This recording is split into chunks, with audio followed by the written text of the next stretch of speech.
Today we'll talk about how can you enable custom alerts on your Webull app. We're going to figure out the solution or know how you can do that on your app.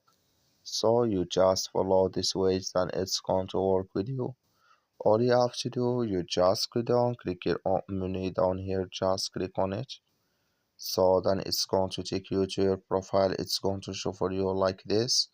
Then all you have to do now, you just click here on settings, just click on it. So then you come to next step here, it's going to show for you like this. Then you click here on message settings, just click on it here. Then you come to next step here, it's going to show for you like this. Click here on press alerts. So then you come to next step here, it's going to show for you like this. Come here to custom alerts, click in this sign. Like you see this color show for us, that's mean custom alerts enabled with us now. That's all you have to do. Thank you for watching. Don't forget to support us by liking, subscribe.